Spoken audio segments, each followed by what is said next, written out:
ایاز وزیر صاحب، کیا ڈونلڈ ٹرمپ جو ہے وہ افغانستان کے حوالے سے پالیسی میں کچھ تبدیلی لائیں گے؟ امکانات کیا نظر آتے ہیں؟ دیکھیے، بڑے ملکوں کا یہ ایک اچھی خوبی ہے بڑے ملکوں کی، خاص کر امریکہ کی، کہ ان کے ٹاپ لیول چینج کے ساتھ ایک دم یکسر چینجز نہیں آتے، پالیسیز وہی ہوتی ہے، اسی طرح چلتی ہے، اس کے اندر امپلیمنٹیشن کے اندر تھوڑی سی ایڈجسٹمنٹ ہو جاتی ہے، سڑک وہی رہتی ہے، سڑک وہی فار ایگزامپل لاہور اور پشاور والی ہوتی ہے، لیکن اس کے اوپر گاڑی کیسے ڈرائیو کرتے ہیں، کیا رولز ریگولیشن ہوں گے، اس میں چینج کریں گے۔ ٹرمپ صاحب نے بڑی باتیں کی ہے، اگر الیکشن کمپین والے پالیسی پہ جائیں تو پھر تو دنیا ہی الٹ جائے گی، لیکن جب وہ آ جائے، بریفنگ لے لے، ٹیک اوور کر لے، پھر دیکھ لے کہ ادارے ان کو کیا کہتے ہیں، جس چیز کو وہ ہاتھ لگائے گا اس کمپین والی مرضی سے ادارہ کڑا ہو جائے گا کہ نہیں جی یہ طریقہ غلط ہے، ایسے نہیں ہے، ایسے۔ تو افغانستان کے اندر امریکہ کی ایک پالیسی چلی آ رہی ہے، اس میں زیادہ چینج نہیں دیکھ رہا۔ ہاں، ایک چینج کا مجھے شک ہے کہ شاید وہ ہو، اور وہ جو پاکستان سے اکثر ڈیمانڈ کرتے ہیں ٹو ڈو مور، اس میں شاید زیادہ زور آ جائے۔ ڈو مور مطالبے ڈو مور جو پہلے کرتے تھے وہ کہہ لیتے تھے لیکن سختی سے امپلیمنٹ نہیں کراتے تھے۔ مثال میں ڈرون کا دوں گا، ڈرون اٹیک کراتے تھے فاٹا میں، باقی پاکستان میں نہیں آتے تھے، سوائے طالبان کا جو لیڈر اب بلوچستان میں مارا، یا ایک آدھ شاید کے پی میں بھی ایک ہنگو کے قریب کا انسیڈنٹ ہوا، اس کے علاوہ باقی پاکستان میں نہیں۔ ٹرمپ سے مجھے یہ ڈر ہے کہ وہ کہے گا کہ بھئی یہ جو ڈکلیئرڈ ٹیررسٹ ہیں ان کو ٹھیک کر لے، نہیں تو اسلام آباد بھی مار سکتے ہیں، ہم لاہور بھی مار سکتے ہیں۔ تو اس کو ہمیں دیکھنا پڑے گا کہ اس سے پیشتر کہ وہ ہمیں یہ کہے، ہم خود کیوں اس قابل نہیں ہے کہ اس چیز کو، جیسے ہد بھائی صاحب نے پہلے بھی اشارہ کیا، اس چیز کو، اس مرض کو ہم کیوں ایڈریس نہیں کرتے، ہمیں اس میں کیا فائدہ ہے، مجھے یہ سمجھ نہیں آتی۔ دوسرا کوئی جبرن آپ کو کہے کہ یہ کھانا کھائیں تو اچھی بلی پکی حلوہ بھی ہو پھر دل نہیں کرتا، اپنے بھوک سے آپ کو سوکھی روٹی بھی مزہ دیتی ہے، تو ہم اپنے مرضی سے کیوں نہیں کرتے اپنے ملک کے اندر؟ یہ تو مصیبت ہے، ملک کی طاقت کو ایروڈ کر رہی ہے۔ اگر کوئی سمجھتا ہے کہ یہ ہمارا پاور ہے، یہ پاور انفارچونیٹلی نہیں ہے، یہ ہمیں اندر سے کھا رہی ہے، ہم دوسرے کے لیے یہ پال رہے ہیں، پھر یہ ہمارے گلے پڑے گا۔ جیسے ٹی ٹی پی پہلے کہاں تھے؟ ادھر ہی تھے ہمارے پاس، اب کدھر ہے اور کن کے خلاف لڑ رہے ہیں؟ تو یہ کسی کے نہیں ہوتے، یہ جب اس راستے پہ چل پڑتے ہیں پھر اس میں پیسہ ہوتا ہے، قتل ہوتا ہے، قتل کرنے پہ پیسہ ملتا ہے، پھر ایک مرتبہ قتل کر لو پھر یہ فرق مٹ جاتا ہے کہ یہ مسلمان ہے یا کافر ہے۔ بریگیڈیئر صاحب، گڈ ٹیررسٹ، بیڈ ٹیررسٹ میں فرق نہ کریں، امریکہ جو بار بار ہمیں اس بات کی طرف لے کر آتا ہے، پاکستان میں جو دہشت گردوں کی پناہ گاہیں ہیں اس کو ختم کیے جائیں، اور ایاز وزیر صاحب نے بھی کہا کہ جو ڈو مور کا مطالبہ ہے اس میں مزید جو ہے وہ سختی اب آئندہ دیکھی جا سکتی ہے۔ ایون تو کہ ایاز وزیر صاحب گزشتہ روز ایک پی ایم ایل این کے سینیٹر میرے ساتھ شو میں تھے، اور وہ کہتے ہیں کہ جی یہ تو اب بڑا پازیٹیو ہے، جو the recent conversation with Nawaz Sharif صاحب جو ٹرمپ صاحب کی ہے اس کو بھی اتنے بلیویبل قرار دیتے ہوئے، اور کہ اتنے اچھے خوشگوار اور خوشنما زبان میں انہوں نے وہ conversation کی ہے، تو he is to be taken seriously۔ Trump کے حوالے سے Donald Trump should be taken seriously when he says کہ حل طلب جو تنازعات اور جو معاملات ہیں پاکستان اور بھارت کے درمیان، اس میں بھی وہ ایک کردار ادا کریں گے۔ یہ اس کو جو ابھی میں دیکھ رہا ہوں ڈونلڈ ٹرمپ صاحب کی جو کیبنٹ سامنے آ رہی ہے، اس میں تو مجھے لگتا ہے کہ یہ اسٹیبلشمنٹ کی جو سیکیورٹی اسٹیبلشمنٹ ہے ان کی جیت ہوئی ہے، کیونکہ general French national security advisor چل رہے ہیں، نام ابھی آ رہا ہے پیٹریس کا as the secretary of state, اور جنرل میٹس جو ہے جیمز میٹس وہ آ رہے ہیں ایز دی ڈیفینس سیکرٹری۔ تو یہ تو ایک اسٹیبلشمنٹ کا آئے گا، اور اس کا مطلب ہے کہ جو ملٹری پالیسیز افغانستان میں یونائٹڈ اسٹیٹس ملٹری کہتی ہے کہ ہم یہاں سے نکلنا نہیں ہے بلکہ اس کے اندر ہم نے اور انویسٹمنٹ کرنی ہے، کیونکہ ایسے نہ ہو کہ ہم یہاں سے نکل جائیں اور ہمیں دوبارہ 2001 پہ بیک ٹو اسکوائر ون ہو جائے، وہ سنیکس اینڈ لیڈرز والا۔ تو ہمیں یہ بھی تیار ہونا چاہیے، اگر یہ اپوائنٹمنٹس اس طرح آتی ہیں اور یہ اپروو ہو جاتی ہیں سینٹ سے، جو یہ 3 اپوائنٹمنٹس ہیں اور انہی کو چلا جاتا ہے. تو میرے خیال میں افغانستان میں امریکن پریزنس اور امریکن جو انوالومنٹ ہے وہ مزید بڑھ سکتی ہے, اور اس میں اگر وہاں پر ان کو کامیابی زیادہ نہیں ہوئی تو پاکستان کے اوپر بے انتہا پریشر آئے گا. تو ہمیں جیسے بالکل وزیر صاحب نے صحیح کہا ہے کہ ہمیں پہلے سے کام کر دینا چاہیے. یہ نہیں کہ ہمارا کوئی بازو دبائے تو ہم وہ کام کر دیتے ہیں, بازو نہ دبائے تو پھر ہم اپنے جو اچھے ڈیسیشنز ہوتے ہیں اس اچھے ڈیسیشنز لینے کی ہمارے میں کیپیسٹی نہیں ہے, یا سوچ ہم نہیں کرتے ہیں کہ یہ کیا ہے یا ہم کیوں کر رہے ہیں اس کا. اب آپ اس کو دیکھ لیں نا, ایران کا دیکھ لیں کہ کس طرح اس نے افغانستان کو ٹریٹ کیا, کس طرح ہم نے کیا.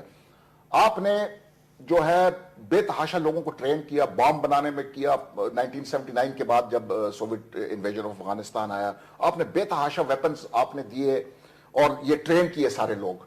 کسی نے یہ نہیں سوچا کہ یہ بعد میں ان کو کس طرح ری انٹیگریٹ کریں گے. کیا کسی نے DDR بنایا تھا کہ آپ نے ان کو ڈی موبلائز کرنا ہے, آپ نے ان کو ڈی ویپنائز کرنا ہے, آپ نے ان کو ری انٹیگریٹ سوسائٹی میں کرنا ہے. اس کو تو سوائے لڑائی کی اور کوئی چیز سمجھ میں نہیں آتی ہے, سوائے بام بنانے کو اس کے پاس اور کوئی ذریعہ روزگار ہی کوئی نہیں ہے. تو کیا کسی نے سوچا تھا؟ آپ بلائنڈلی چلے جاتے ہیں اس میں. آپ ایران کو دیکھ لیں کہ اس نے کس طرح کیا. اس کے ملک میں دہشت گردی ہے, وہ بھی اس نے افغانستان میں وہی کردار ادا کیا ہے کہ افغانستان میں اس کے دوست ہیں وہاں پر. ہمارے دوست ختم ہو گئے ہیں لیکن اس کا جو ملبہ تھا وہ سارا پاکستان کے اوپر آ گیا. تو ابھی ہمیں سوچنا چاہیے کہ اس کے اوپر ہم کیا کر سکتے ہیں, کہ اس سے پہلے کہ ڈونلڈ ٹرمپ صاحب آ کے اور اس کی جو باقی کابینہ ہے, اور آپ نے جنرل پیٹریس کو تو آپ نے سنا ہوگا کہ the Haqqani is the veritable arm of the ISI. تو اس قسم کی سوچ کے ساتھ وہ آ رہا ہے. تو ہمیں پہلے سے ایسے گراؤنڈ پریپیئر کرنے چاہیے, ایسے کاروائیاں کرنی چاہیے کہ ہمیں دنیا کے سامنے یہ نہ لگے کہ ہمارا بازو دبایا تو ہم نے کام کر دیا. پرویز صاحب, وہ اگین وہی والی بات کہ کیا جو بریگیڈیئر صاحب نے بھی کہا ہمیں کیپیسٹی نہیں ہے, اب ہماری وہ ول نہیں نظر آ رہی, کیا معاملہ ہے. اور ڈاکٹر شہدا عبدالی جو کہ افغان ایمبیسڈر ہیں in India, he also says کہ terror created in region, solution also lies ہے. تو پاکستان کی جانب سے وہ اقدامات لیے جائیں گے کہ نہیں, بجائے اس کے کہ ہمارا کوئی بازو دبائے اور ہم سے ڈو مور کا مطالبہ میں کچھ اور مزید پریشر بڑھائے جائیں؟ یہ تو اہل اقتدار سے پوچھنا ہوگا کہ کیا وہ اس کے اوپر کوئی ہاتھ رکھنے والے ہیں کہ نہیں. لیکن فی الحال ایسے لگتا ہے کہ ہم نے ان کو کھلی چھوٹ دی ہوئی ہے. تو مثال کے طور پر جب یہ اڑی پر حملہ ہوا تھا تو ادھر جو ہلاک ہوئے تھے یا جو شہید ہوئے تھے ان کے لیے نماز جنازہ حافظ سعید صاحب نے پڑھائی تھی گجرانوالہ میں. اب ہم نے تو ادھر ٹی وی پر کبھی یہ بات سامنے آنے نہیں دی, لیکن دنیا یہ جانتی ہے اور یہ ساری دنیا کے اخبارات میں بات پھیل گئی تھی. لہٰذا اب ہم اس بات سے انکار نہیں کر سکتے کہ جہادی گروپ پاکستان میں اس وقت بھی سرگرم عمل ہیں اور کہ دنیا یہ دیکھ رہی ہے. لہٰذا اگر ہم ان پر قابو نہیں پاتے تو دنیا ہم پر انگلی اٹھاتی رہے گی. ایک اور نقطہ جو ایاز وزیر صاحب نے کہا کہ ٹرمپ اسی ڈگر پر چلے گا جس پر اوباما چلتا رہا ہے, اور کہ اس نئے صدر کی آنے کی وجہ سے کوئی فرق نہیں آئے گا. میرا خیال ہے ایسا ہو بھی سکتا ہے اور ایسا نہیں بھی ہو سکتا ہے, کیونکہ ہمیں یہ یاد رکھنے کی ضرورت ہے کہ ڈونلڈ ٹرمپ دنیا کے حالات اور خصوصاً پاکستان کے حالات, پاکستان انڈیا کے حالات کے بارے میں لا علم ہے. جب اس سے کوئی عام سا بھی سوال کیا جاتا تھا تو اسے پتہ نہیں تھا, اس کو تو ملکوں کے نام تک یاد نہیں تھے. لیکن خیر اس کی اپنی کابینہ ہوگی, اس کے ایڈوائزرز ہوں گے, اور اب وہ ان کو رکھ رہا ہے, اور یہ بڑے ہاکش لوگ ہیں جس طرح سے بریگیڈیئر صاحب نے کہا. مگر اب تک میرا خیال ہے کہ یہ طے نہیں ہوا کہ وہ اونٹ کس کروٹ بیٹھے گا. مثال کے طور پر نارتھ کوریا کے معاملے میں اس نے کہا کہ میں جا کر ان کے ساتھ مذاکرات کروں گا. پھر اس نے جاپان سے کہا کہ اب جاپان کا ہم تحفظ نہیں کریں گے, جاپان کو چاہیے کہ خود اپنے ایٹم بم بنائے, جبکہ یہ امریکہ کی پچھلی پالیسی سے بالکل مختلف تھی. لہٰذا جب تک وہ صدر نہیں بنتا, اس کی ٹیم نے ٹیک اوور نہیں کیا, تو ہم دعوے سے نہیں کہہ سکتے کہ امریکہ کی پالیسی پاکستان کے حوالے سے وہی رہے گی جو اوباما کے زمانے سے رہی ہے یا کہ بدل جائے گی. Right sir. پرویز صاحب میں لاسٹ ایک کامنٹ, اور جو کہ وہ بینڈ آؤٹ فٹس کا ذکر بھی ہوا, پٹھان کوٹ انسیڈنٹ کے بعد بھی ہم دیکھ رہے تھے کہ FIR یہیں پر گجرانوالہ میں کاٹی گئی تھی. Yesterday, Khurshid Shah Saab, who's the leader of the opposition in the National Assembly, he said کہ پاکستان مسلم لیگ نواز جو ہے وہ they've been enjoying ties with band outfits from day one. اپنے رجیم کے سٹارٹ بالکل آغاز سے ہی بینڈ آؤٹفٹس کو ان کی سرپرستی ان کی سپورٹ حاصل ہے, جس کے بعد ہم انٹرنیشنلی دیکھتے ہیں کہ اتنا پاکستان کے خلاف اگر پاکستان کو آئسولیٹ کرنے کی باتیں کی جا رہی ہے اور پاکستان کو یہ کہا جاتا ہے کہ جی یہ ان بینڈ آؤٹفٹس کو سپورٹ کر رہا ہے, تو یہ تو ہمارے اپنے اندر ہی ہمارے ملک میں ہی پولیٹیکل پارٹیز بھی بول رہی ہوتی ہے. تو اس میں کس طرح سے اس کو دیکھتے ہیں سر, اور پھر کیوں نہیں کارروائی کی جاتی؟ دیکھیں یہ ایک بڑا متنازع مسئلہ ہے اور یہی وجہ ہے کہ سول اور ملٹری حکومت میں ایک سول انتظامیہ اور ملٹری میں ایک تناؤ بھی پایا گیا ہے. اور ہم نے دیکھا تھا کہ جو ڈان کا واقعہ تھا وہ کتنا بڑھ گیا تھا. اب یہ ایک حقیقت ہے کہ مسلم لیگ PMLN کے تعلقات رہے ہیں ایسے جہادی گروپوں کے ساتھ جو کالے دم ہیں, اور رانا ثناء اللہ کا نام خاص طور پر لیا جاتا ہے اس سلسلے میں.